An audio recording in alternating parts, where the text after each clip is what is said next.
So we're in the minimalist category, which is one of my very favorites, even though I don't exude minimalism. I love it. And so we're here at the first place winner. It is Irene Roderick, and the name of this quilt is Suspend, which I find very interesting. And let me just tell you, quilting, interesting.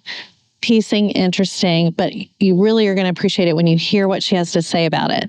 So she said, Suspend came out of a trip to Newfoundland. In spite of all the blues and greens of the forests and seas, the looming forms of giant rocks along the shore, ravaged by time, spoke the clearest to me. I love the monumental presence of these craggy forms, and when I returned to my studio, this happened. You can see where the really looming contrast between the very dark circle that seems to be suspended and hung from the very top of the quilt with these very high contrast ivory piecing and then some charcoal gray toward the bottom. It's just very visually arresting. It doesn't have a lot of the elements of quilts that people come to expect. This is very much outside of the box. And when you look at the overall piece, what stands out is just exactly what she said. I don't know that I would have said craggy forms, but I can see it. And the quilting, she used a poppy red thread and what looks to be like a orange or maybe burnt sienna sort of quilting thread. And so it's like an exercise in contrast. You have this tiny, tiny piecing right here up against just this gigantic white column of ivory. And so there's just a lot going on. So it's big and round, but also tiny and craggy. And I think it's really interesting, and I can see why this would fit in this category, because especially from a distance, there's just this big form that dominates, and you have to really dig into it to find some of the interesting details that make it so unique. So this is passage number 7 by Carson Converse. And I walked up to this quilt and went, oh, because it is just divine. And really what makes it so interesting, we're going to have to get lots and lots of close-ups, is what's going on with the quilting. It's this beautiful deep navy piecing, it appears. It may even be whole cloth. And within each row, there is just this teensy-weensy quilting, like smaller than matchstick. Smaller than toothpick. What's smaller than a toothpick? Line. And it's basically segments the quilt into these rows of these little humpy rows of navy gorgeousness. But what makes this so beautiful and gorgeous to me, and actually it may not be a solid piece underneath. I think it's not, because there's some very important subtlety there, but is the artist statement, of course, which I love. Carson says, the passage series is a personal meditation on time, reflections on manufactured urgency, aging, and our relative insignificance. In my art practice, I'm chasing the sense of awe and calm associated with expanded perspectives, like gazing at the ocean or viewing the earth from the sky. I use repetition, order, visual complexity, and beauty in a futile attempt to translate the sublime into cloth. I think this is sublime. And it is so minimalistic, but it's that thing that I love about Rothko's work. For example, there's depth there, even though there's so much stability of the order of the rows and the columns and the tiny, tiny stitching. But the overwhelming feel is one of expansiveness and depth. And if I could run my hand over this, I would in a heartbeat because the texture is just amazing.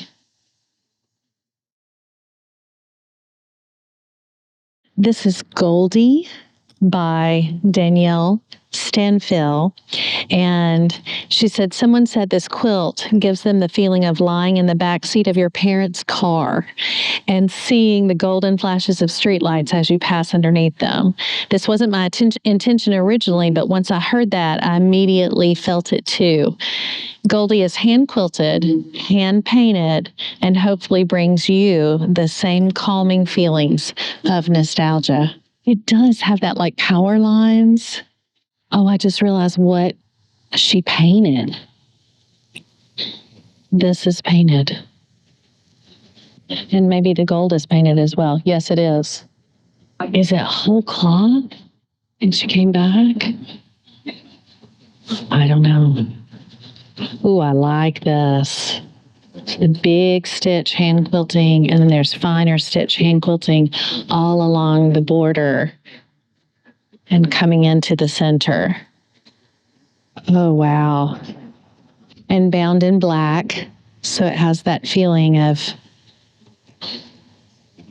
a frame. It does have that road-like feel.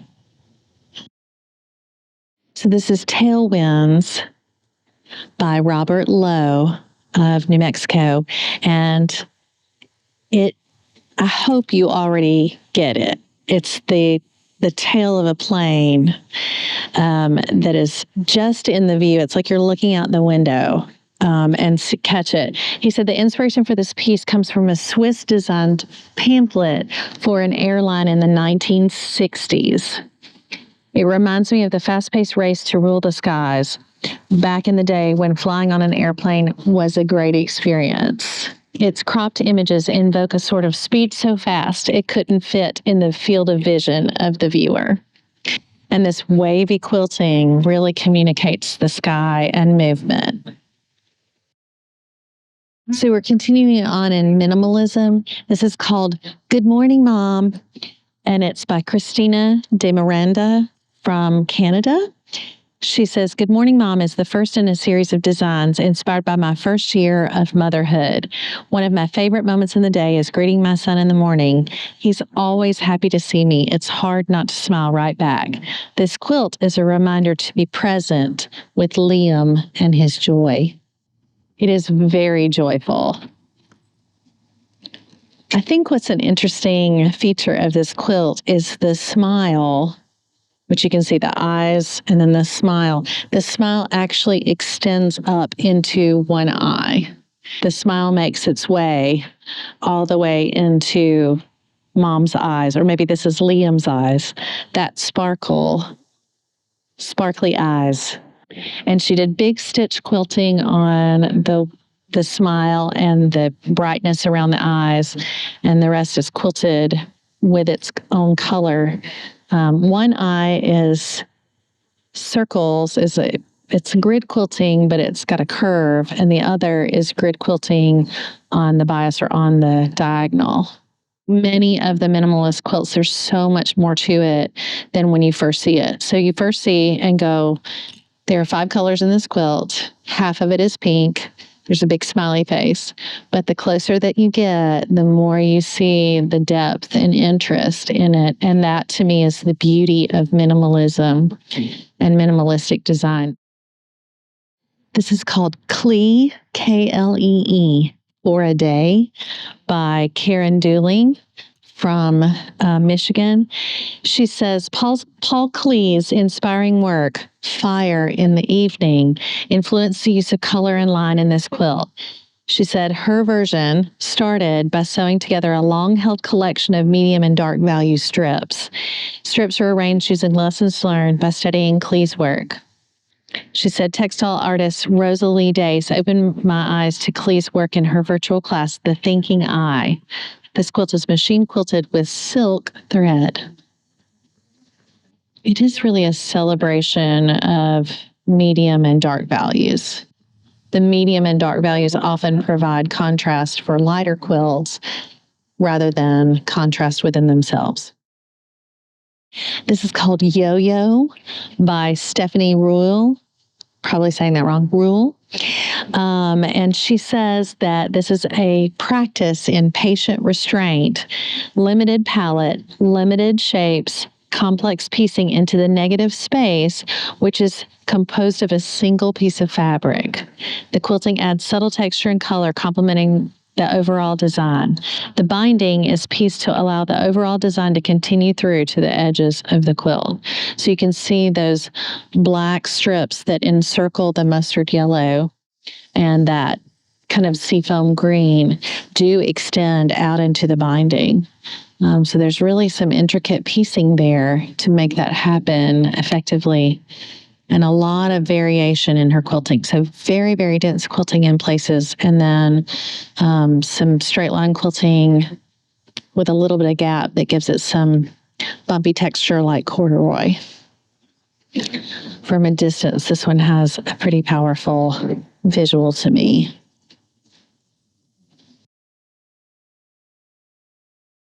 So continuing in minimalist design, this is Self-Portrait by Yuliya Morabito from Italy.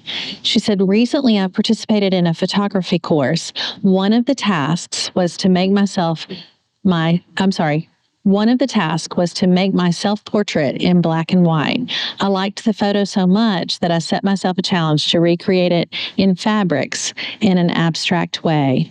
Lot of subtlety here. So there's white quilting that has a single point of origin and radiates out all the way across from the left to the right.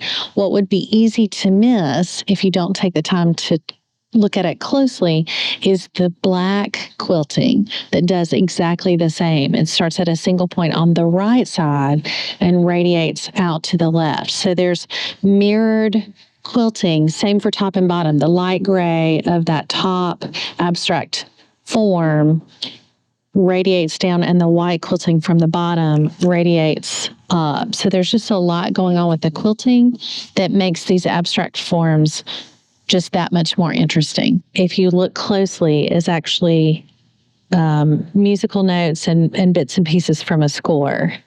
Music lover that we are, this really makes it even that much more interesting. So this is another self-portrait, and it's called Self-Portrait by Isabelle Selak. I'm not real sure how to say that. Selak. Using fabric and thread, I'm reclaiming my right to take up space. This quilt reflects my journey of self-acceptance, moving toward body positivity and body neutrality. Oh, a wonderful goal, a wonderful goal. This quilt portrays my body not as an object to be judged, but a testament to strength and individuality, highlighting my growing acceptance of every curve and contour.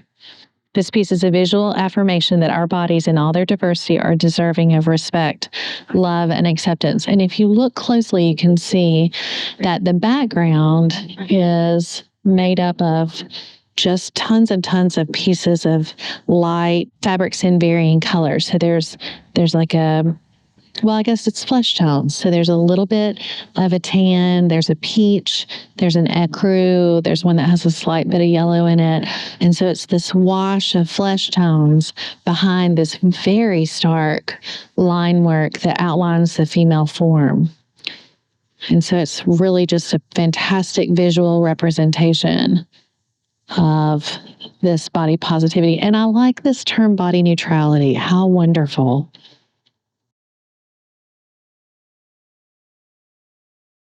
So this is Ribbon Dancer by Steph Skardal. And I mean, you first see it and it's like, wait, is that one continuous ribbon? And it's intended to be so. So it starts at the top right and then just curves downward all the way to the end where it exits stage left. And she says Ribbon Dancer is the first in a series of exploration of curved foundation paper piecing at a very narrow size. So at the smallest places, which you can see, it's an 1/8-inch strip in combination with thicker strips to create a high impact to a color design. It features high contrasting colors to draw the eye to the piecing. This could have been in the piecing category as well. That is very, very small piecing, y'all. It was quilted on a long arm along the horizontal piece lines and then on a domestic machine quilting lines along the shapes of the quilt. So the curves are a domestic machine and then the horizontal is long arming. This is Together by Sophie Thomas. She's from Switzerland, and she says it's a minimalism study around geometric shapes and colors, unique triangle, and but. Together could be the reflection behind this quilt. The gradients, triangles, echo each other between the lines, and the quilting in a whole geometric and minimalism design. The design is continuing with the binding itself. So the unique triangles, this is the blue and medium blue and kind of a light turquoise, and then a slightly darker blue and slightly darker turquoise, all the way to this dark blue and teal on the left side, which is mirrored in that peach to the upper right. So it's just an interesting combination divided by the strips to try to give it some even further angles and the juxtaposition of those two things. The quilting on this is really amazing. So there's straight line quilting and big stitch hand quilting, all in the same quilt. This is Harvest Moon AF, and it's by Susan Braverman. We've already seen one of hers. She says that Harvest Moon glows big and bright on a minimal background, suggesting night. The color gradations were hand-dyed using 6 buckets in my bathtub. I refined a process for half-yard cuts of cloth to achieve near solid results in one session without using multiple agitator washers. So she said monofilament quilting thread in the center paired with a dense 1/4-inch grid of varied colors in the background creates striking textural contrast. And it does create striking textural contrast. It also makes the background look not uniform. So it doesn't look like it's a single piece of blue fabric. It has just a wild variation because of that tiny, tiny quilting. So still in minimalism, we have arrived at Off-kilter by Margo Yang. And I first walked up and said, "Is that canvas?" And then as we looked at it and then read the artist statement, it turns out that is painter's drop cloth as a background, old denim, and a garment top. So this beautiful blue that's here in the center is denim, so jeans of an unknown origin. And then you can see a garment contribution in here. So it is, in fact, completely off kilter, both from the quilting, from the piecing, and yet there is some beautiful precision in this main circle in the center, and then what is radiating within it and coming out of it. And so there's really wide gaps in quilting. There's very narrow gaps in quilting, but it really is such a wonderful exploration of these I would say non-traditional, although actually traditional quilting probably really did use denim, but not quilting cottons. She does say, distractions in life can happen. They can throw your world into chaos, that when you hold on to things that anchor you, be it faith in God, family, and friends, these distractions will be but a short while, and then life goes on and everything will be okay in the end. My friend has a card on her refrigerator that says, everything will be okay in the end. If it's not okay, it's not the end. I really love this piece. I think that is really interesting and beautiful. So this is Sunset by Sara Lamb. Instantly recognizable as a sunset. I do feel like it is reminiscent of 70s sunsets depicted on t-shirts and in stickers and decals and stuff. It has that just wonderful warm tones that emanate from where the sun is going down in the horizon. And in fact, as obviously the sunset is happening, even it's extended out to the right in the binding, mustard yellow binding to the edge, which I really like. She says in 1974, so nailed it with my color palette. In 1974, I watched an amazing sunset from a plane traveling up the California coast. I have been chasing those colors in the textiles I make ever since. So this is hand-woven cotton fabric. So if you're looking at this going, is that quilting? It is hand-woven cotton fabric and woven by the entrant. So what that means to me is Sara wove these fabrics and then sewed them and quilted them together. So because they're wovens, it's actually really hard to see that the quilting. You can see the texture that the quilting imparts because she used the same color quilting thread as the woven fabric itself. You don't actually see the quilting lines, but the overall feel is the texture of the quilting without the visibility of the quilting lines. So this is Thread Density, all one word, Thread Density, from Debbie Grifka. And she said, what happens when you use a lot of shades of 28 weight red thread on a red background? Thread density. And so from a distance, obviously, it looks just like one big red square. And then you get closer and you see that these red threads are not the same red threads. And the density of the quilting varies, with the widest gap being a very small border, about 2.5 inches inside the edge, that creates this wonderful little puff all around. And so there's just all these variations of red thread. So here we are in, minimalism. And it's like, oh, it's a solid red quilt. Well, not exactly. So this is Park Modern by Robert Lowe.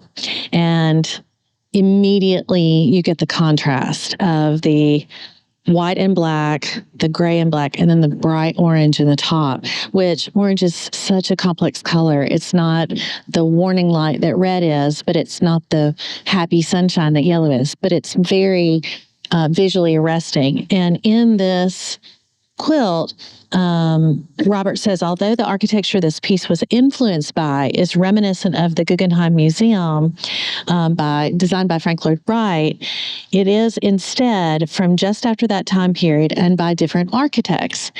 The building was designed for Macy's Queen Plaza department store in Queens, New York, by Skidmore, Owings, and Merrill, and this is only its parking structure. I think another feature of minimalist design sometimes is taking something as pedestrian as a parking garage and celebrating the architecture or what's interesting about it. And this straight line quilting that Robert has done, just these beautiful uniform straight lines across the whole quilt from edge to edge, kind of helps you have that feeling of you're traversing this circular parking structure, but it doesn't look like parking. It just looks like this really amazing architecture, which it is. So this is Throm by Heather Kenyon. And I have to say, this may be the most minimal of the minimalist quilts in this category. And it is hand quilted. There are just 2 colors of fabric, and really just one line of color of quilting in the quilt. And the artist statement is as abstract as the quilt itself. She says, beyond, underneath, inside, behind. Containment? Are the cracks visible? Listen. So this quilt to me is just such a study in looking into what appears to be a very plain, and I don't want to say simple because it's not simple, but plain and simple design, and finding what's behind it. It actually reminds me a little bit of Rothko's work, Mark Rothko's work. But there's this singular orange hand quilting that divides these two fabrics. It's almost like concrete or sidewalk. I could really linger on this one all day, really. So this is Tracks Trio by Elizabeth Ray. We've already seen one from her. And sometimes in minimalism, there's a lot of neutrality. So there's a lot of calming tones of color. And this one is vibrant with happiness and bright colors, and yet still minimal. There's little going on in both shape and form, but it's very interesting. Tracks Trio is an abstract take on railroad ties and tracks, inspired by Ozark's forest role in building the Frisco Railway and Northwest Arkansas's growth in the late 1800s. She said she was commissioned to design 3 quilts for a permanent outdoor art display, highlighting at the Shiloh Museum of Ozark History in Springdale, Arkansas. My research design process aimed to reflect our heritage in a fresh, modern design. And I do see the railroad ties and tracks in that. And yet it feels very happy and fresh. Doesn't feel like a historical take. It feels like a fresh, modern take on the history. This is called Extreme Dopamine by Jenn Burt. Extreme dopamine is a chemical messenger that works in the brain and is associated with pleasurable reward and motivation. For me, everything about creating this piece was an extreme dopamine-fueled adventure. It was joy-inducing from the design process to the color scheme selection to the embracing of a newly found love of piecing inset organic shapes to the time devoted to hand quilting. I can't help but smile every time I look at the completed quilt. This one makes me smile too, Jenn. I really love her fabric choices. She's got some spotted from Zen Chic. There's a batik, almost hand-dyed looking fabric here. This celebration of fuchsia and magenta and hot pink, and there's almost a coral behind it. And then you get these bright citron circles with the bright blue and the dark blue in the center with hand quilting all around. It makes me happy too. It's really beautiful. And she did great work with these inset circles.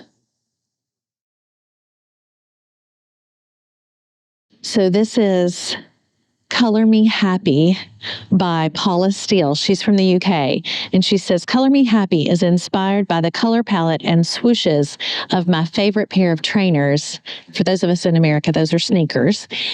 I am a color magpie, and the happy face design represents the joy I feel when seeing a color palette that speaks to me. The happy face design was created by drafting templates to complete the curves. I feel so happy looking at this. It does for me kind of what Kawaii does in just that happy, sweet, cute, but also there's some real artistry here. And in fact, I did not notice when I first saw the quilt, I just was focused on the rainbow smile and the happy eyes.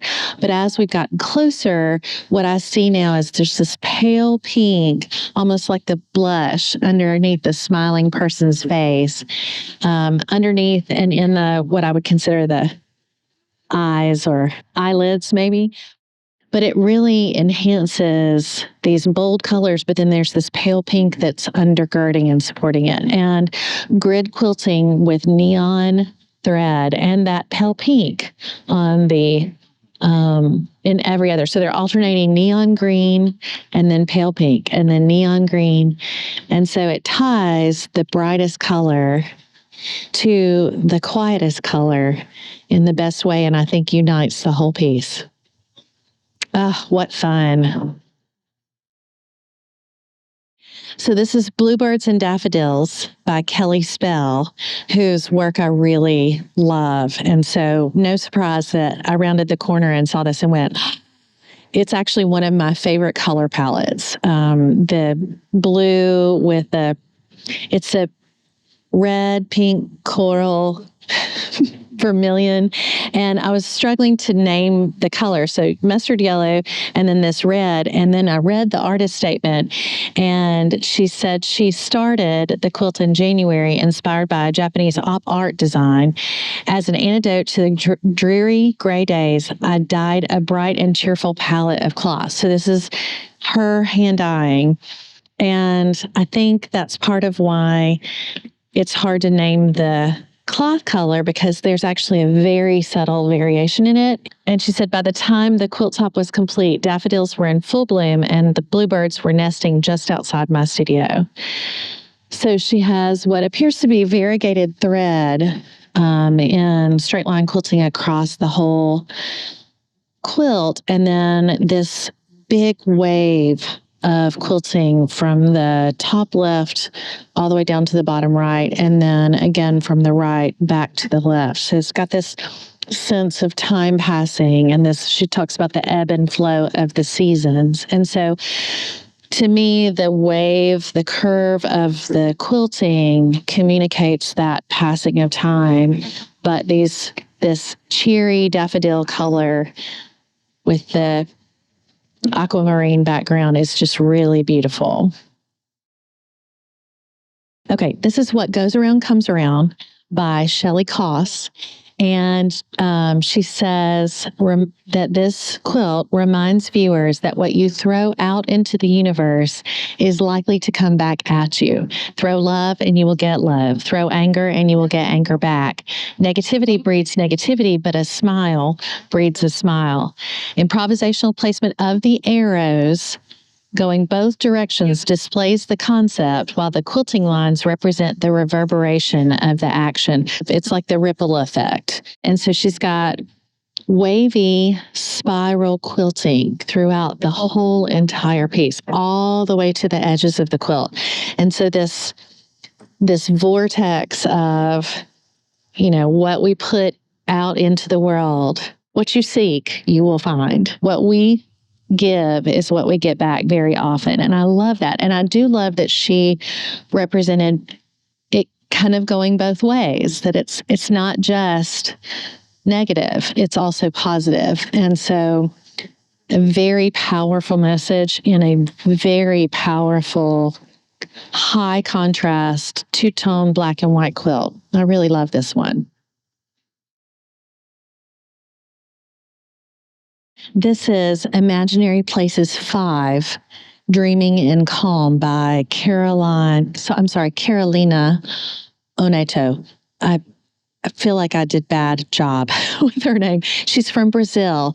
And if you saw my last year's QuiltCon videos, she had a quilt that celebrated all the variations of gray. So pink gray, blue gray, etc. And you can see she continues to have a really masterful touch with subtlety between grays.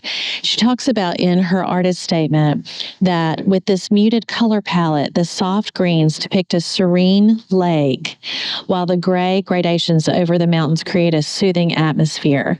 This quilt serves as a peaceful shelter, reflecting the subtle harmony of nature.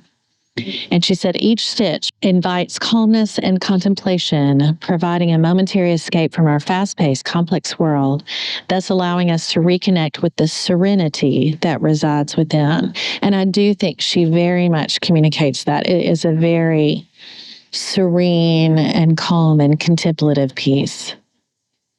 That seems to be another one of the undergirding themes this year. There's the celebrating everyone's individuality and what we bring to the table. And then there's also this desiring to unplug from the fast-paced nature of this world and our society and have moments of contemplation and calmness.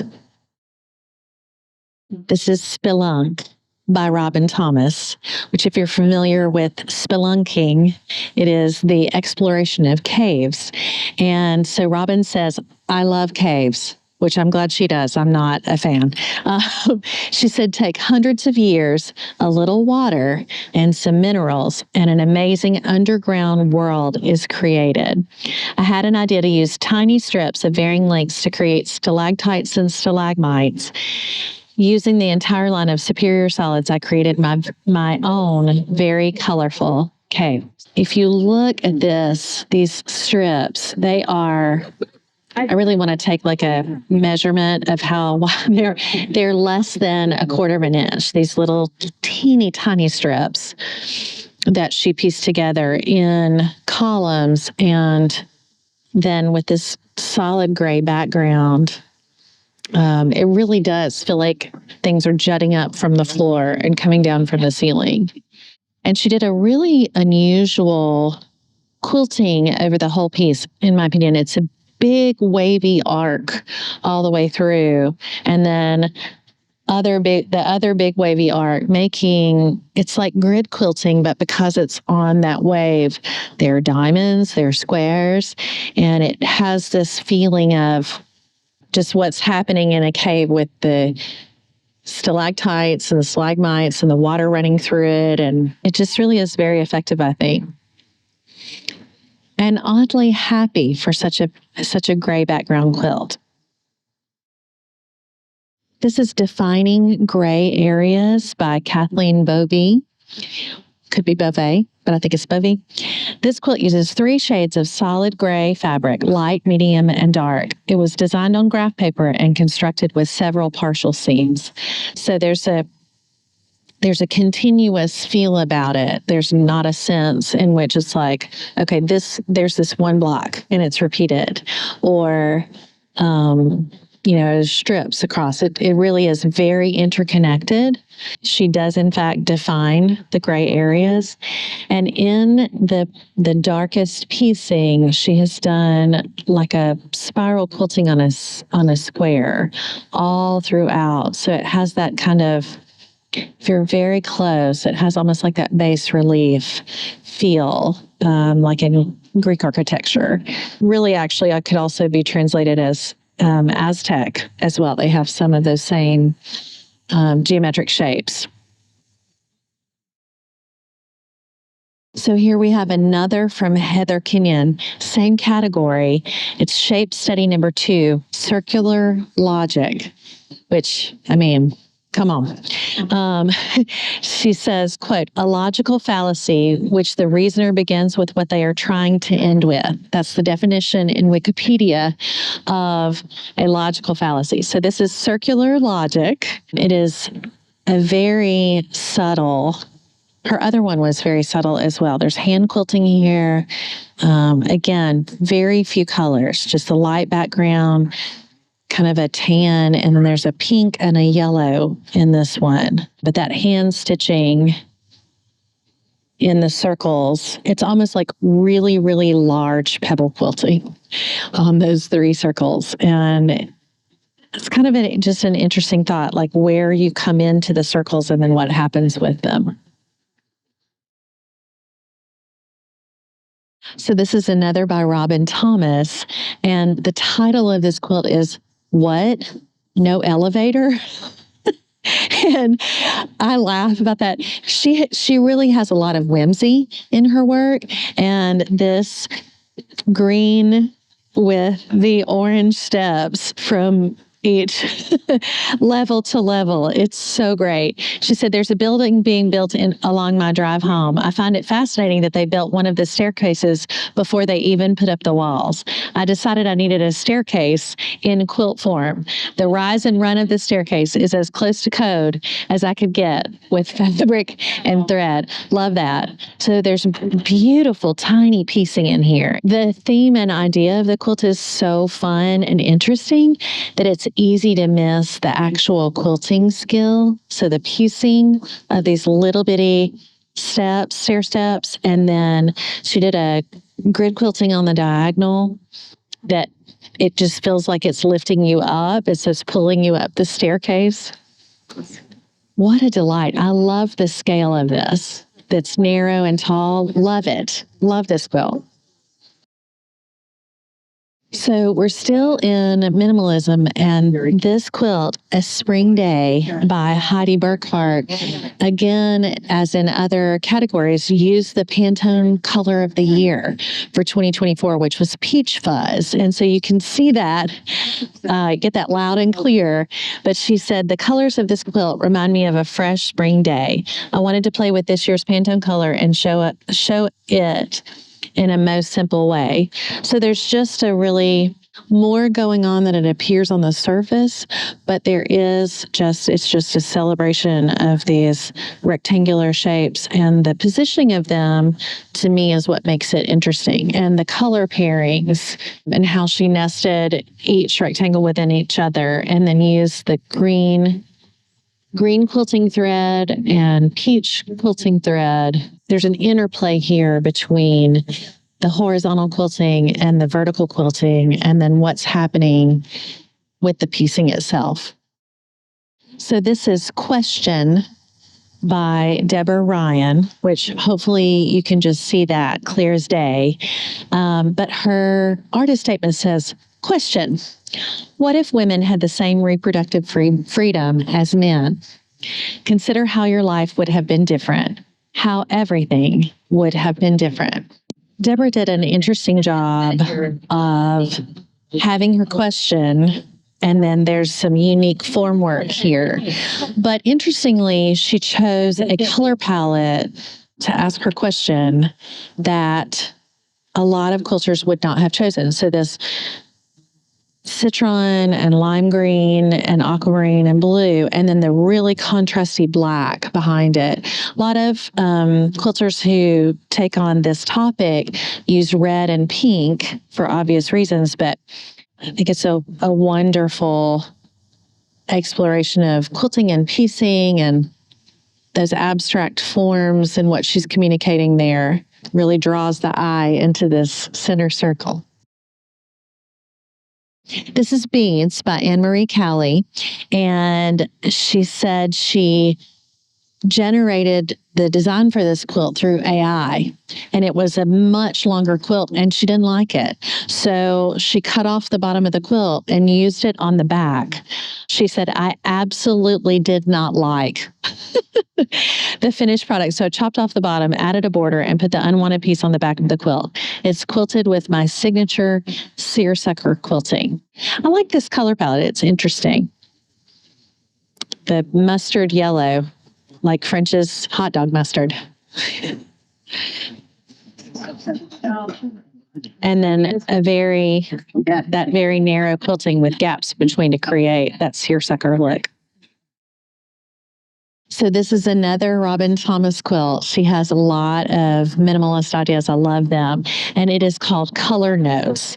And interestingly, she says it's inspired by Paul Klee color study. So this is our second Paul Klee, Klee reference here at QuiltCon 2025.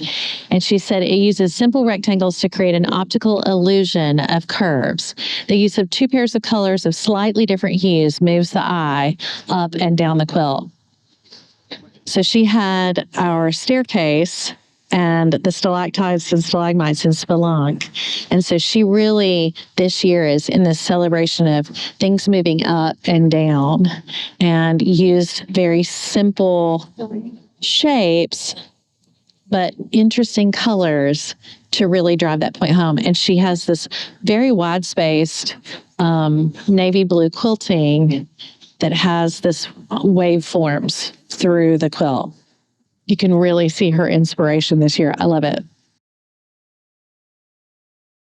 This is Gatekeeper by Casey Engel. And I initially took on the quilt just looking at it and the color and what she's got going on with the stitching, and I was very interested to see what she had to say about it. And she said, creating art is an act of trust, guided by intuition, material, and process. I honor traditional craft techniques while transforming them through fibers, ceramics, and printmaking. And this is the thing that jumped out to me. Working with fibers, particularly quilting, liberates me from self-criticism and enables me to embrace the beauty of imperfection, a principle that is fundamental to my practice in both ceramics and printmaking. I find that to be very true. When you're working with fibers or fabric, it's soft and it's not going to behave the way paper would. Very often, we're kind of put in a position to have to embrace imperfection because no quilt, no artwork, no anything is ever going to be perfect. And so initially, I didn't know where to put this in my mind for a piece of art. But as I see what she was doing, I really appreciate it, letting the fabric do what fabric does and letting the threads do what threads do. This is The Watcher by Peter Byrne from Canada.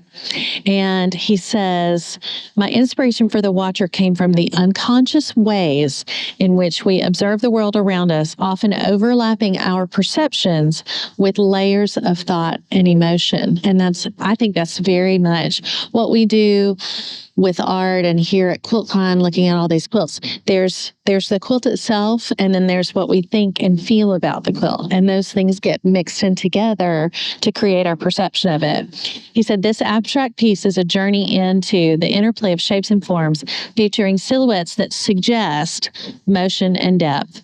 What makes this piece unique is the intricate process of layering shapes and subtle contrasts to build depth without losing the minimalist aesthetic. Again, I have said it 6 times already. Minimalism category. A lot of times you first come up and it's like, what is that shape? This is just shapes sewn together. And then you dig into the piece and you see there's far more going on here. Is this a silhouette of someone with their hands crossed in front of them? You don't know. It's up to you, the viewer, to determine.